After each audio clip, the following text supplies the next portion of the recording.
मुझे याद है अपने जीवन की एक घटना। मैं छोटा था,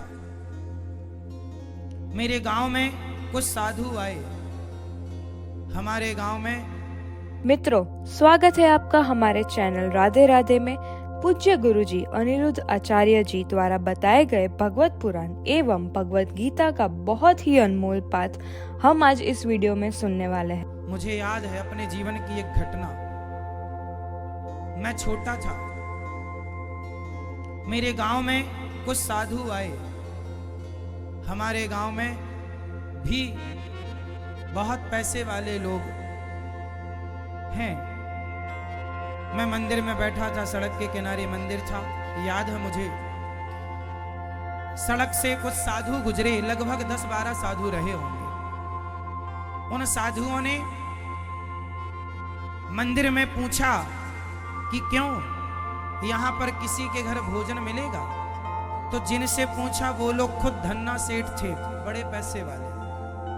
उन्होंने कोई उत्तर नहीं दिया। उन सारे बड़े बड़े उम्र के लोग वहां बैठे थे, उन्हीं के बीच में मैं भी एक छोटा सा बच्चा बैठा था। जब कोई उत्तर नहीं हुआ, मैंने तुरंत खड़े होकर कहा, महाराज जी आइए। जबकि हम स्वयं उस समय, ये दास अनिरुद्ध, हम स्वयं गांव में भीख मांगकर, भिक्षा मांगकर अपना गुजारा करते थे। बचपन में मैंने भिक्षा बहुत मांगी है गांव में, और गांव के लोगों ने बहुत दिया है, सहयोग किया है, दी है। मैं उनका आज भी ऋणी हूं। भिक्षा मांगता था मैं, लोग कोई आटा देता था, कोई चावल देता था, कोई दाल, कोई नमक की ढेली, कोई आलू, जिसके पास जो था भिक्षा। जैसे सुदामा जी मांगते थे, वैसे ये दास ने भी भिक्षा बचपन में मांगी है। याद है मुझे, गांव में लगभग 12-15 संत आए। कहा उन्होंने भिक्षा, भूख लगी है, कुछ भोजन का ही समय था। कोई तैयार ना हुआ। मैं उन संतों को लेकर घर गया, और जो भिक्षा मांगने से हमें मिलता था वो हमने, हमारी माँ, उस समय घर में हम लोग 4 लोग थे, तो माँ ने 4 लोगों के हिसाब का बनाया। पर साधु 12-15 थे, तो माँ ने फिर भोजन बनाया।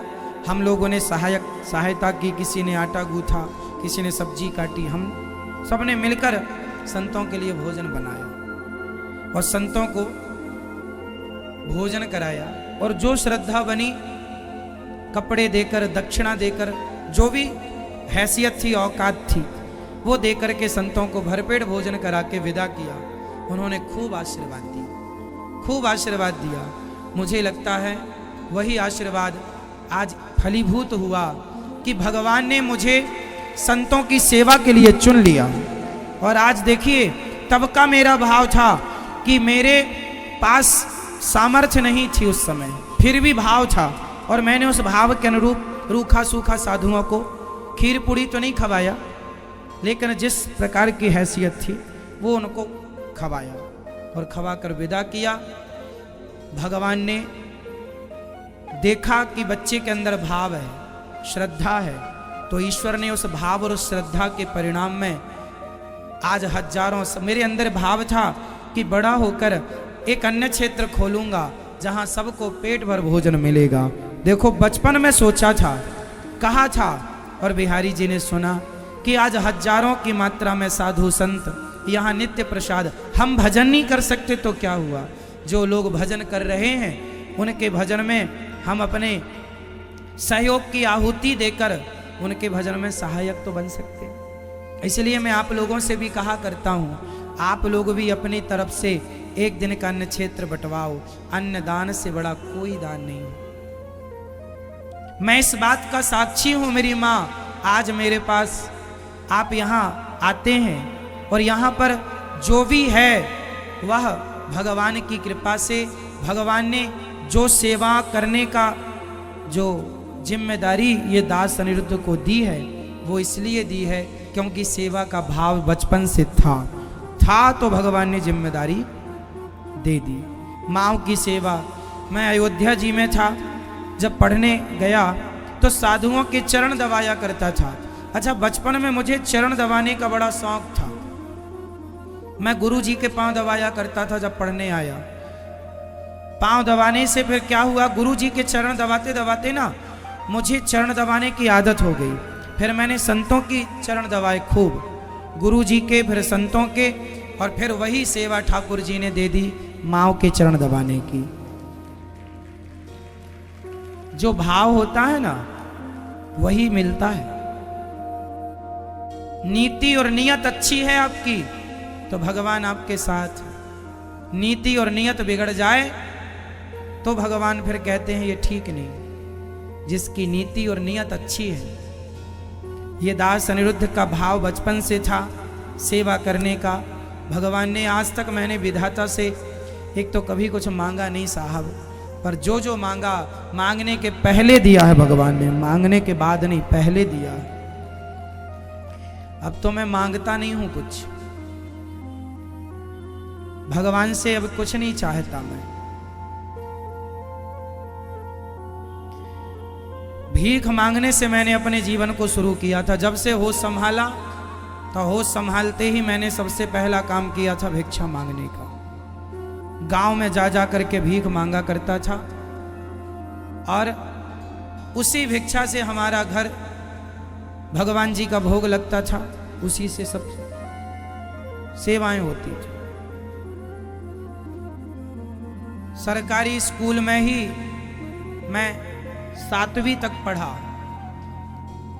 मेरे सारे दोस्त प्राइवेट स्कूलों में पढ़ते थे तो मुझे लगता था मैं भी पढ़ने जाऊं प्राइवेट स्कूलों में, पर पैसे ना होने के कारण फीस, उस समय फीस भी क्या थी, 20 रुपए महीना।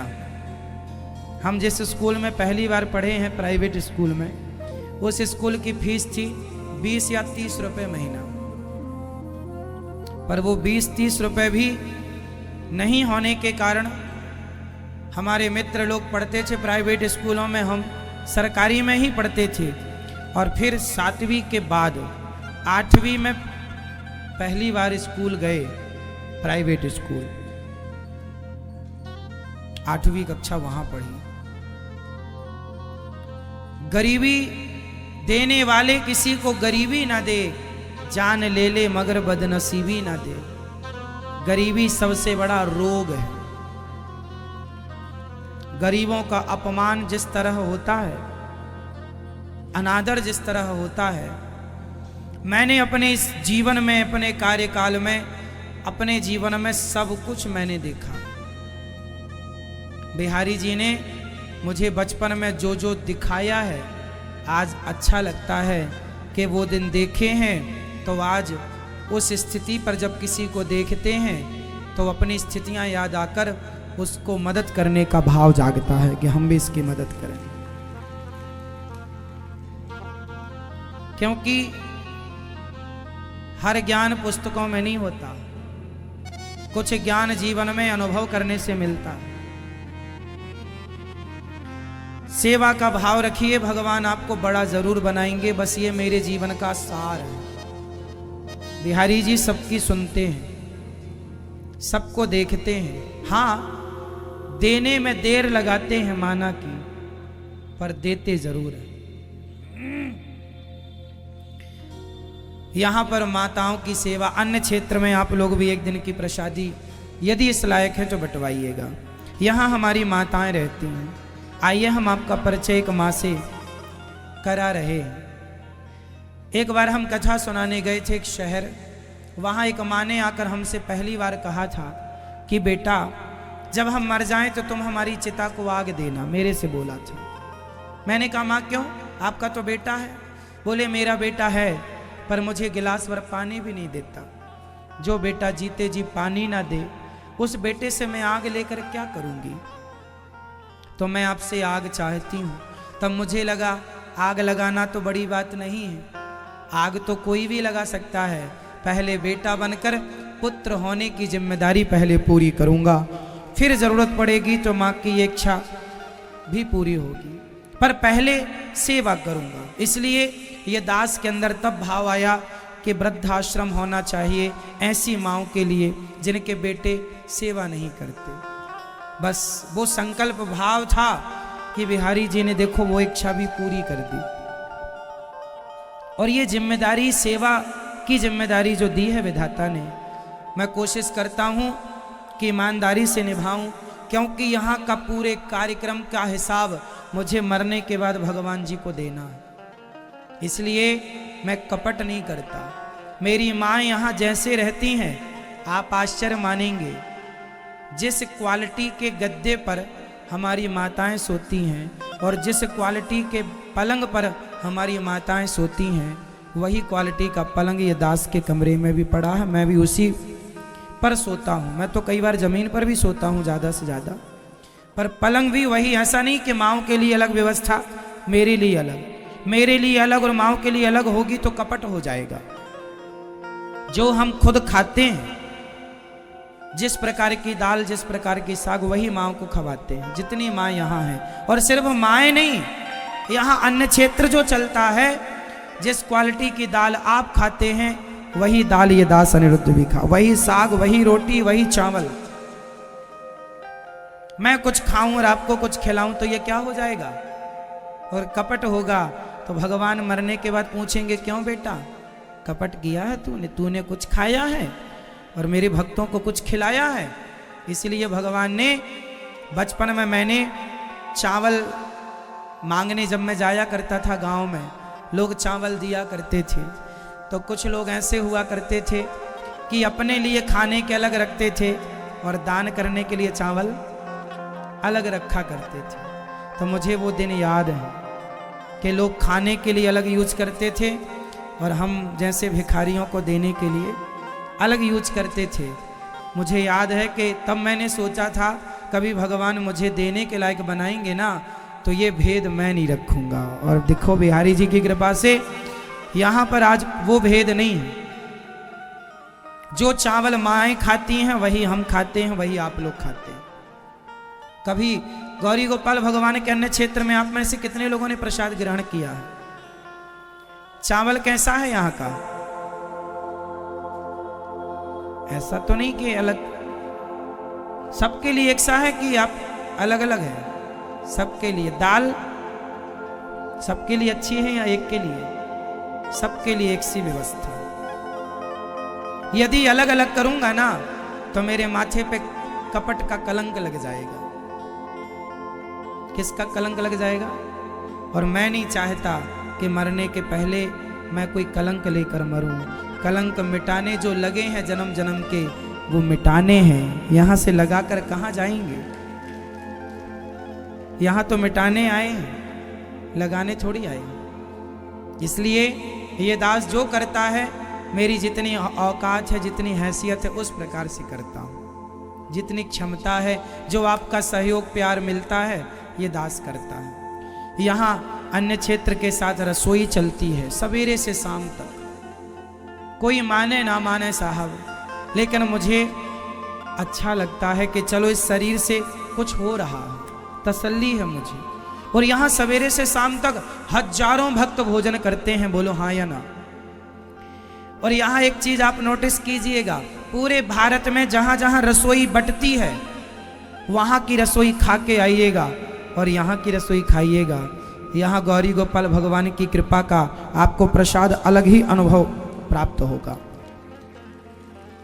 खाइएगा, सवेरे दोपहर शाम कभी भी आप खाएंगे, यहाँ गर्म भोजन ही मिलेगा आपको, हाँ या ना। कोशिश यही रहती है सबको गरम गरम मिले।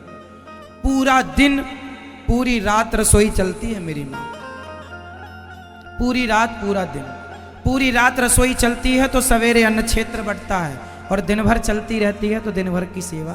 तो दोस्तों, ऐसे ही अद्भुत कथा का सार और भव्य भक्ति में भगवत पुराण की बातें स्वयं श्री अनिरुद्ध आचार्य जी से सुनने के लिए हमें सब्सक्राइब जरूर करें।